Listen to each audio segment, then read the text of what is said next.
Hola a todos, soy Mónica Hacha, dietista, nutricionista y tecnóloga de los alimentos.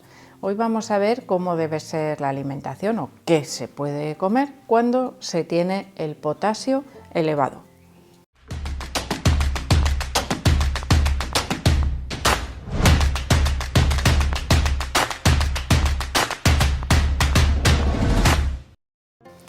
Los niveles de potasio son, para algunas personas, un quebradero de cabeza. ¿Por qué? Porque si vamos al cardiólogo, por ejemplo, y nos dice que tenemos el potasio elevado, es un signo de riesgo vital, de alteraciones en el funcionamiento del corazón. Y por lo tanto nos va a decir rápidamente, toma esta hojita y todo esto no lo puedes comer. Bueno, ahí tendríamos que puntualizar, ¿no? Muchas veces, dependiendo de la hojita que nos den, evidentemente una dieta baja en potasio, que es lo que tendríamos que realizar, pues a veces podría resultar muy restrictiva. ¿Por qué? Porque el potasio está presente de manera natural y abundante en los alimentos de origen vegetal y yo diría que prácticamente en todos los alimentos en mayor o menor medida, pero los vegetales son aquellos que contienen mayor cantidad de potasio. Y además, vamos a pensar, cuando tenemos el potasio elevado, problemas cardíacos, o sea, realmente es muy probable que también tengamos una alteración en el perfil lipídico, es decir, colesterol, triglicéridos. Normalmente son problemas que no vienen solos, el aumento del potasio, por ejemplo, sino que pueden ya venir acompañados de otros problemas, una insuficiencia renal, por ejemplo, una dificultad para la eliminación de ese exceso de potasio a través de la orina. Es decir, muchas veces se necesita un tratamiento médico, especialmente quelantes, por ejemplo, del potasio, es decir, sustancias que hacen o que se unen a ese potasio y lo eliminan con mayor facilidad para evitar esos problemas que pueden aparecer por ese aumento del potasio en sangre, porque como os digo, puede alterar, es una de las alteraciones de electrolitos más frecuentes que podrían afectar gravemente a los movimientos de contracción muscular del corazón en este caso. Por lo tanto, es muy importante que los cambios en la dieta también sean rápidos. ¿Qué ocurre? Que a veces nos dicen elimina todos los alimentos o al máximo los alimentos de origen vegetal, ¿vale? Y entonces ¿con qué me quedo? Con carne y con pescados, mariscos. Bueno, es una dieta muy restrictiva y a veces difícil porque, como os digo, hay otros factores que también influyen. Si existe esa insuficiencia renal o dificultad de los riñones para eliminar las sustancias de desecho, igual un exceso de proteínas tampoco nos viene bien. Es decir, hay que valorar no solo el potasio, sino todo lo que le ocurre a esa persona. Y actualmente hay una tendencia a tratar de mantener la dieta lo más variada posible, es decir, sin eliminar esos alimentos, sino que controlar su cantidad, eso es muy importante. A veces se consigue una cierta tolerancia de alimentos ricos en potasio controlando la cantidad y en otras ocasiones realizando técnicas que reducen la cantidad de potasio que contienen de manera natural esos alimentos. Existen algunos alimentos que están siempre asociados a un contenido altísimo de potasio y que existen ciertas dificultades también para reducirlo. Por ejemplo, el plátano, los frutos secos o el aguacate pues serían alimentos a restringir en una dieta, por ejemplo, en la que tengamos que controlar la cantidad de potasio. Pero a veces otras frutas, por ejemplo, se podrían mantener. ¿Por qué? Pues porque poner a remojo y cocinar los alimentos ayuda a eliminar gran parte, bastante grande, del potasio que contienen. Y esto lo podemos aplicar tanto a frutas como a verduras, como a legumbres.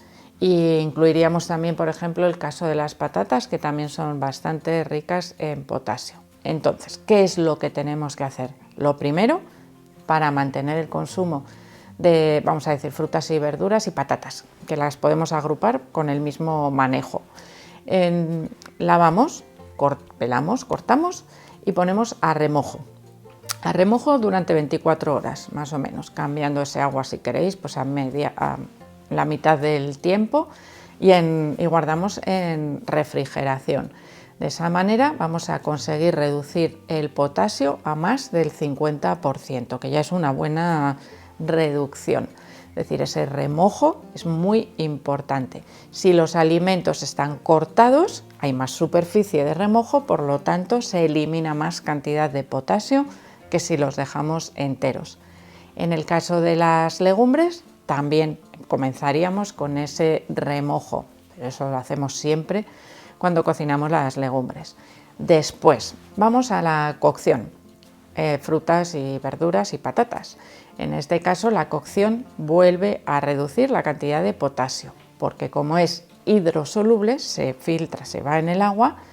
Lo que tenemos que hacer para reducir aún más la cantidad es cambiar el agua a mitad de la cocción, o como si fuese una doble cocción, pero no doble por el tiempo, sino porque limpiamos también ese agua y entonces favorecemos la eliminación y por lo tanto las frutas y las verduras cocinadas contienen muchísima menos cantidad, podríamos decir que un 75% menos de cantidad de potasio que sus versiones originales, ¿no? Frescas y sin cocinar. Por lo tanto, nos permite de esa manera valorar el consumo de estos alimentos dentro de un patrón alimentario saludable.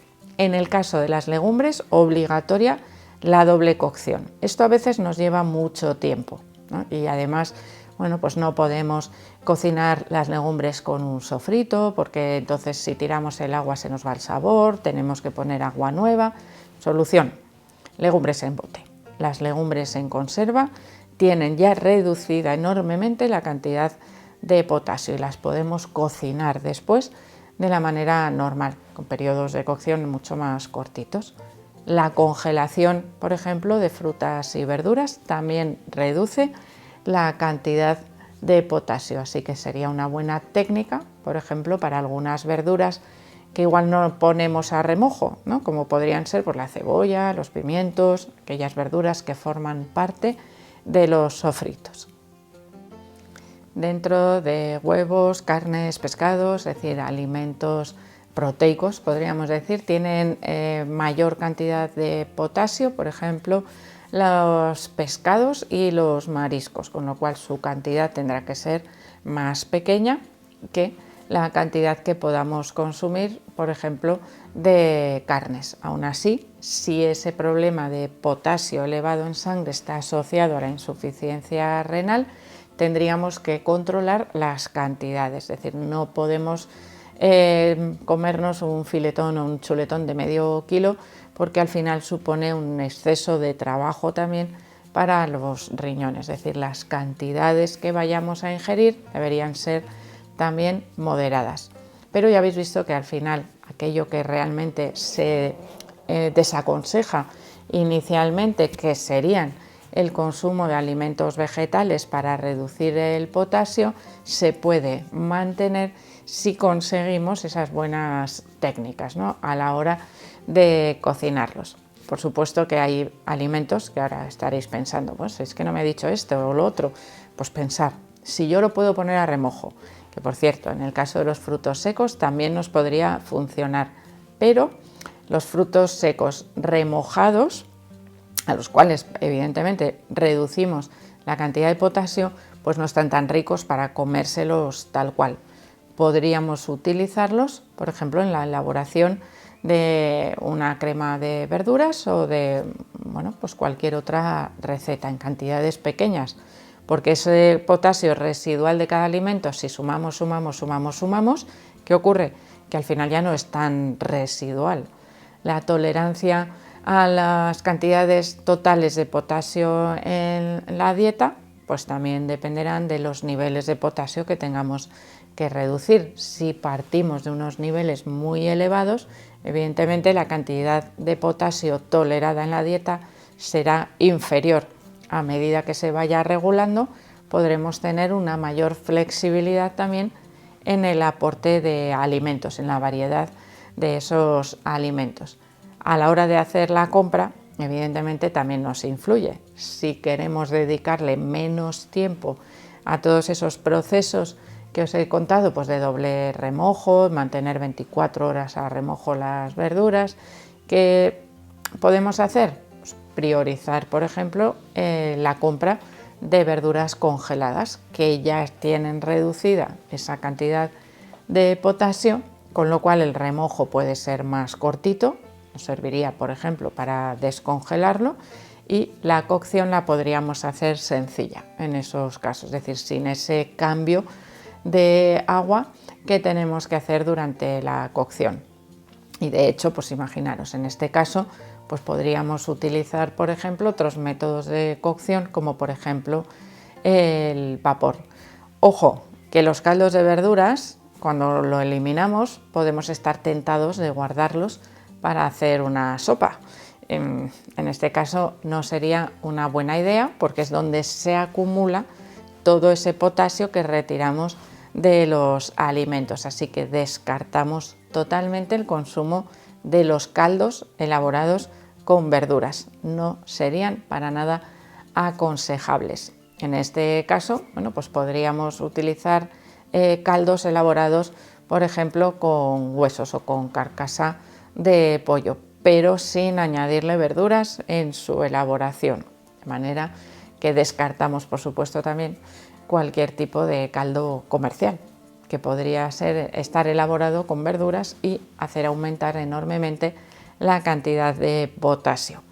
En los caldos de verduras, generalmente comerciales, es decir, en los cubitos que se suelen utilizar, nos solemos preocupar más de la cantidad de sal o de saborizantes o de algunos aditivos que de la cantidad de potasio, que no es tan habitual, ¿no? Es algo patológico realmente ese exceso de potasio en sangre, y por lo tanto es importante que sepamos que no se deben utilizar como condimento cuando tenemos hiperpotasemia, que así es como se llama los niveles elevados de potasio en sangre. En algunos casos podríamos elegir esto relacionado, por ejemplo, al consumo de frutas. Pues si valoramos, por ejemplo, en las tablas de composición de alimentos y encontramos frutas bajas en potasio, que sepáis que ese potasio se suele concentrar más en la zona cercana a la piel. Por lo tanto, si pelamos las frutas, reducimos también la cantidad de potasio. Esto ocurriría también con los cereales. En este caso es más beneficioso el consumo de cereales refinados, que sería el equivalente a pelar la fruta, es decir, pelamos o limpiamos de fibra esos cereales, y nos resultarían mucho más beneficiosos que el consumo de cereales integrales. Y esto, ya veis, va un poco en contra, ¿no?, de las recomendaciones generales de una dieta saludable. Así que a veces lo que es bueno para el 90% no es bueno para todos, y hay que hacer cambios y realizar, bueno, pues otras cosas diferentes.